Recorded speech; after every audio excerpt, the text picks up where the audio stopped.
Vamos começar a nossa programação, o nosso noticiário de hoje, trazendo as informações sobre os candidatos confirmados para a disputa da próxima eleição em São Sebastião do Paraíso, para os cargos de deputado federal e deputado estadual, além dos dois majoritários, deputados eleitos majoritários aqui de São Sebastião do Paraíso. Confira. De São Sebastião do Paraíso, na disputa pela vaga no Congresso Nacional, estão Teovaldo José Aparecido, do PT, e Vinícius Carano, do Cidadania. Riminho, do Avante, também aparece como candidato. Eles se somam ao deputado majoritário na última eleição na cidade, Emidinho Madeira, de Nova Resende, do Partido Liberal, que concorre à reeleição. Na disputa pela Assembleia de Minas estão Cláudio Santana da Mata, o ex-vereador Maguila, pelo União Brasil.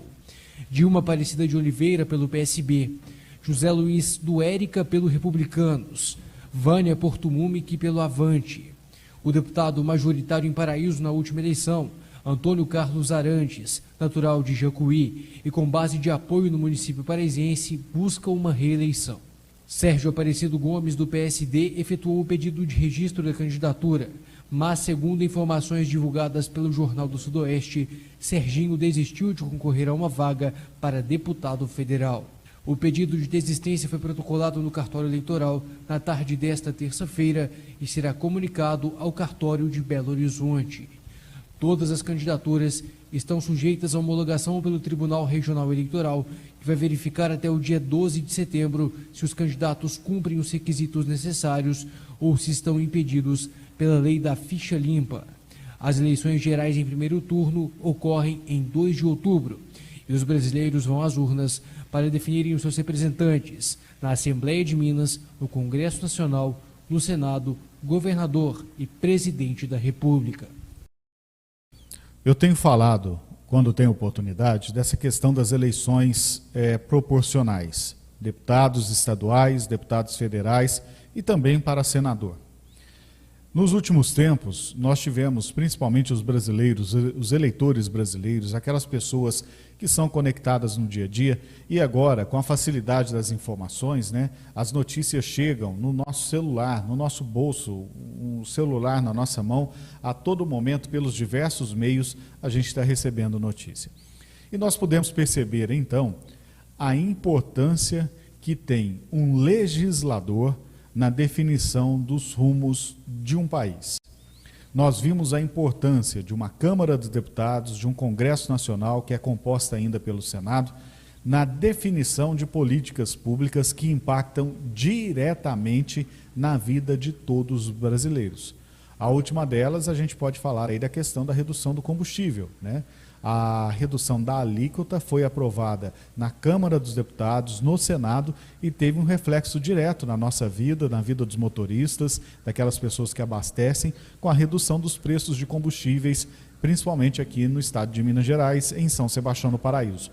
Então, ações mal feitas em Brasília, em Belo Horizonte, por esses políticos, que estão na Câmara dos Deputados, no Senado, na Assembleia Legislativa, no caso dos deputados estaduais, tem reflexo direto.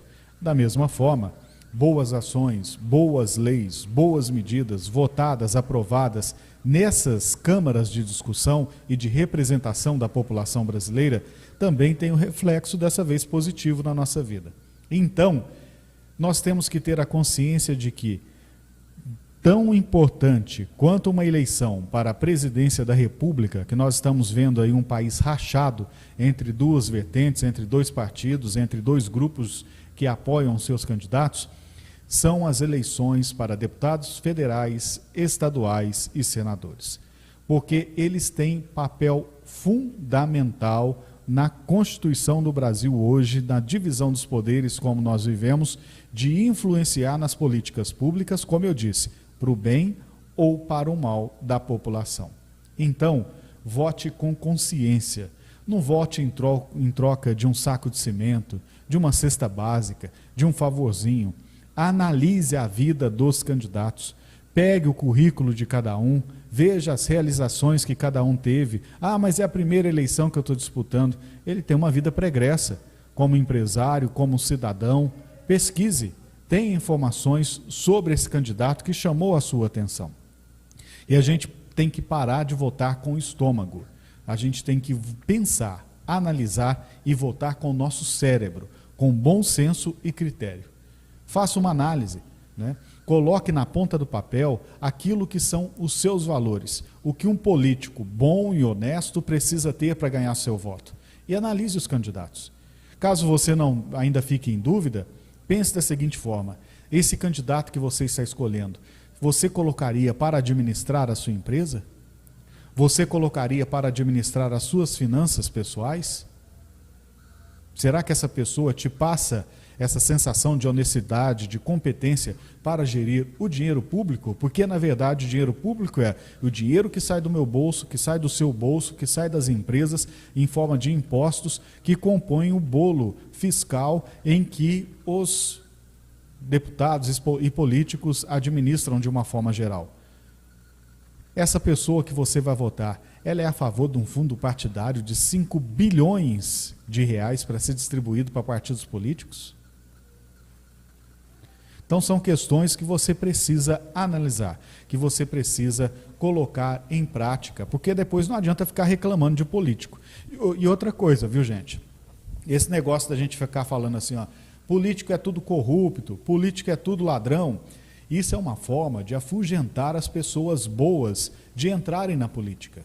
Às vezes a pessoa é bem intencionada, é honesta, tem os valores cristãos e tudo mais, e não entra na política porque ela vai ser taxada de desonesta, de ladrão, então a pessoa desanima.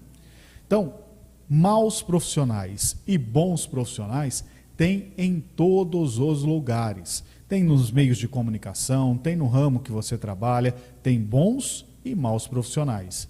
E assim são com os políticos. Nós temos os bons políticos e temos os maus políticos. Cabe a nós, com o nosso poder de escolha, que é o nosso voto, escolher os bons para nos representar na Câmara, no Senado, na Assembleia. É isso que você, eleitor, precisa ter em mente no dia 2 de outubro, na hora de digitar os números lá na urna eletrônica. Como dizia, né, o Fausto Silva, urna não é pinico. Olhe lá que você vai colocar na urna.